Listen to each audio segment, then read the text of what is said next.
TechTO, how you doing? First of all, shout out to all the moms out there. We love you.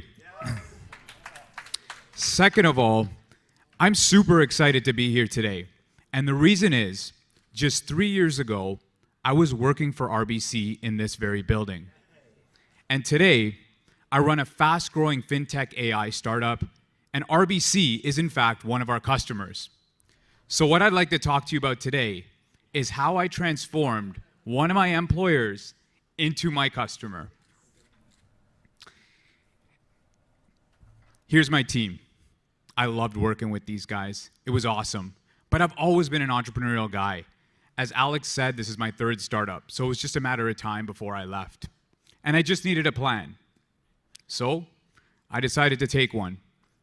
It was a mutually beneficial time for me to leave. So my first piece of advice, it's all about timing.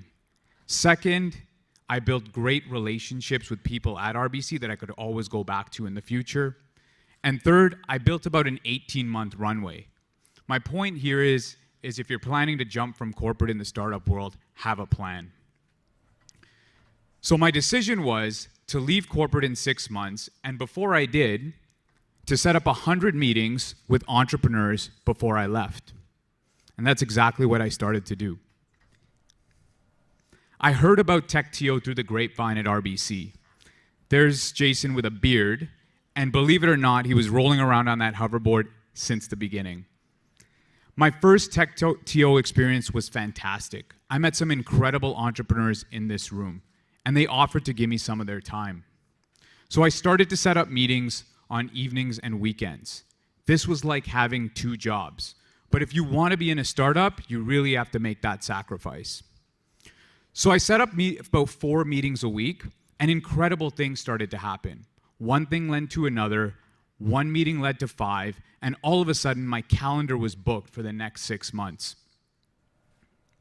So what happened during these meetings?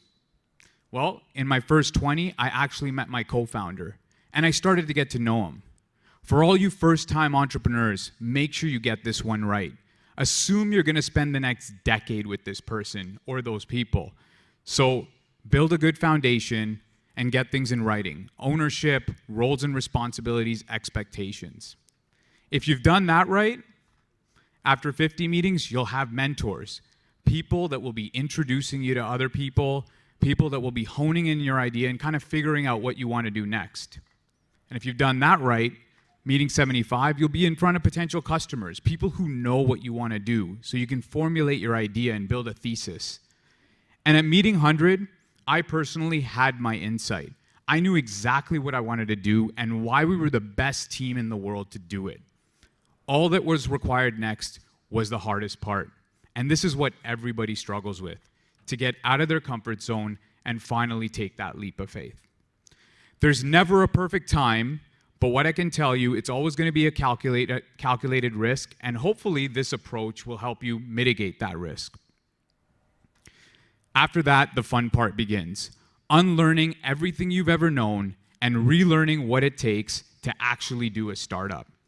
I can't tell you the amount of mistakes we made in that first year, but we learned very fast through communities like Tech Toronto, Next.ai, and Techstars.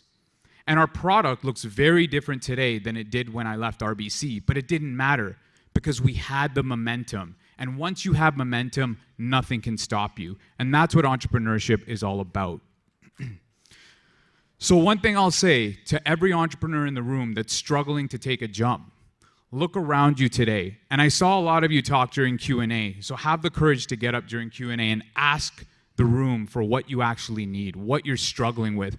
Because I guarantee there's other founders in the room, there's successful entrepreneurs, there's entrepreneurs at banks, wherever the case may be, that are willing to help you and meet with you. And hopefully, your employer will become your customer. Thank you very much. And thank you, TechTO, for making the difference.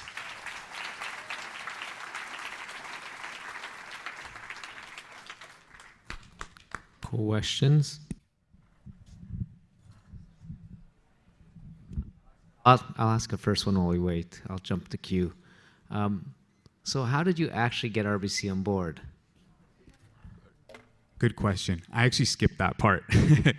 So essentially what happened is we worked with all the wrong customers, and essentially I just started to network with people that I actually worked with at RBC, and through, I guess, working from the outside in, they embraced my product idea. This was after a lot of iteration with customers that just didn't work out.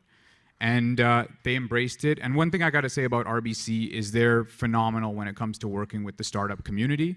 And they really embraced it and took a leap of faith on us. Thanks Saroop, for your talk. That was amazing. Hi, everybody. I'm actually not going to ask a question. I'm actually here to find a co-founder who is looking to there you go. Start. Anyone looking for a co-founder in the room? I started a company. We help creators unlock the full potential of their content by making their videos accessible in other languages. Saroop and I actually went through the same program. He did Next.ai, I did Next36, and that's how my company came about. But I actually want to ask you a question, and the question is, you said you met a lot of people.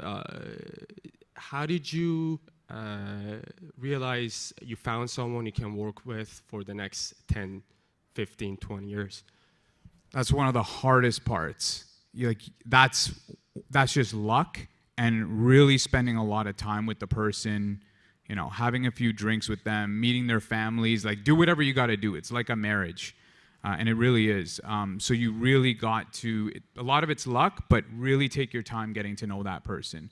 You got to get it right. Yeah. How do you agree? How do you, if your co-founders and your team members don't agree with your decision, how do you deal with that?